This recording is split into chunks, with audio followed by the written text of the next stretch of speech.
Christian Eriksen can't wait to return to the pitch. AMAD Diallo is back as well. The early team news is out for West Ham United versus Man U in London on Sunday. It's the early kickoff. These are games we love. These are games we enjoy because they set the scene for the day. What a game.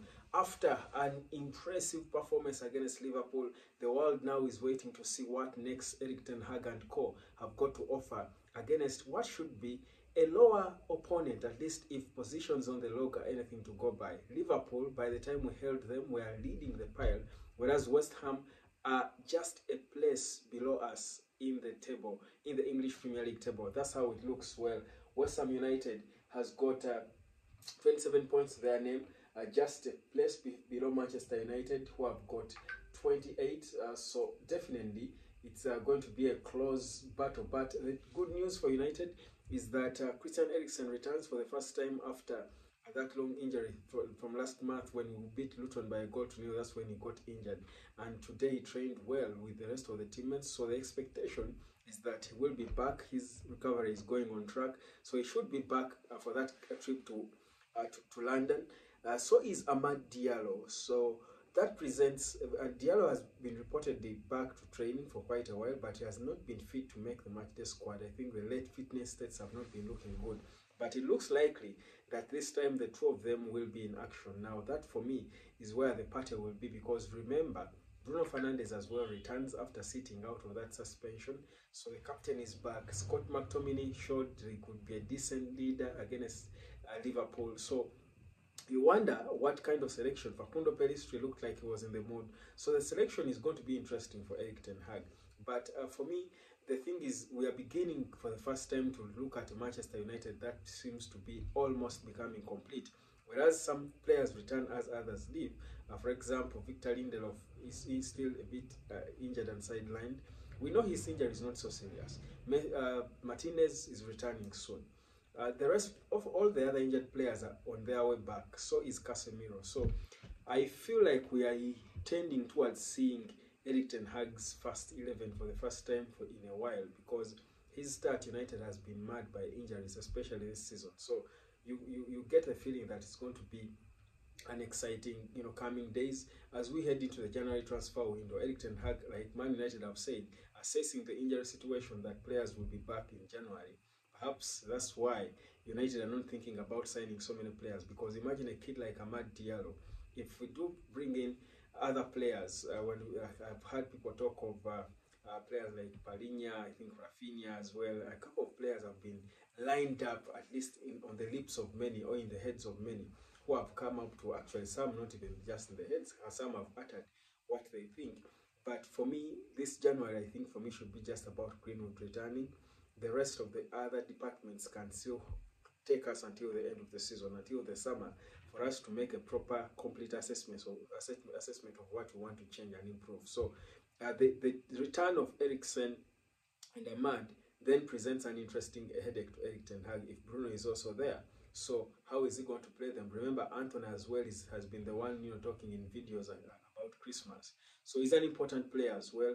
So it's going to be a good selection headache for Erik ten Hag. For me, though, West Ham should be an opponent we can beat. They're a stubborn opponent, that's for a fact, because obviously, if you look at the work that David Moyes has been doing with them, they look more solid, more compact. Before, David Moyes' teams had a weakness that they could have moments where they played good football, but they were always easy to penetrate, a little like United has been before the advent of Kobe Mainoo or the emergence of Kobe Mainoo. So you feel this should be an opponent we can punish. But for me, as we go into a game that is different, this is a different game because it comes at the back of a brilliant performance against Liverpool that no one expected United to pull off the way it did.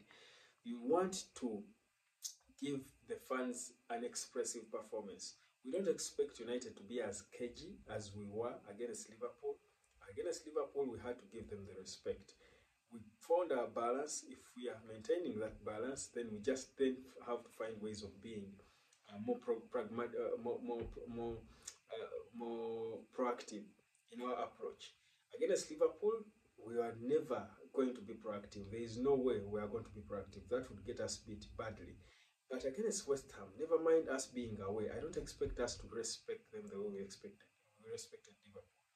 So that's why I think Eric Ten Hag should be thinking of giving, players who will give him more going forward a bit of an opportunity, because that is what he wants to play anyway. So if you've got Kobe Maino there alongside Amrabat, who I expect should be starting again as the two holding midfielders as we try to build that partnership, then the number 10 again is where then you would want to say a bit of flair, a bit of expression. I'm hoping that Bruno, of course, will give us that because he can, we know. But on a wild day like this, for me, I would drop there an AMAD Diallo to just give fans excitement. I feel like United fans now are boiling. We are in a place where that's why we are craving for Mason Greenwood now.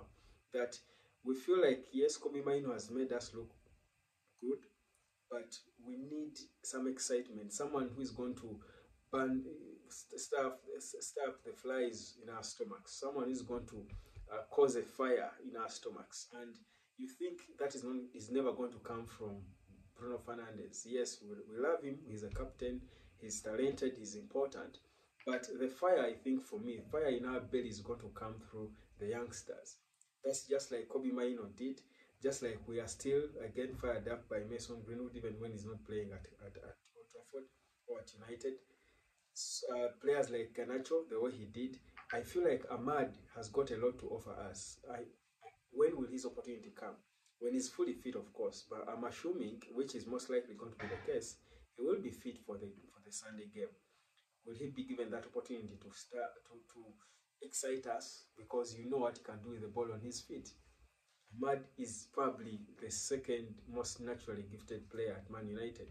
The things Anthony does, AMAD Diallo does effortlessly for fun, and he's more effective probably than him. He's just not yet at that level because he's a growing player. That's why Atalanta sold him to us for a lot of money way back in, should have been 2021 or thereabout.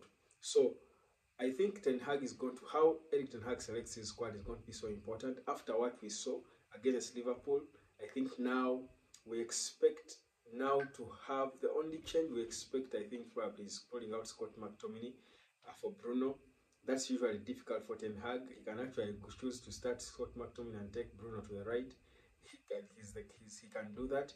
But the only expectation for me in terms of our general performance is us keeping the balance we kept against Liverpool, but it would be more proactive and more attacking because this is West Ham, it's not Liverpool, and we should be able to beat them. So for me, the early good team news is good news for me.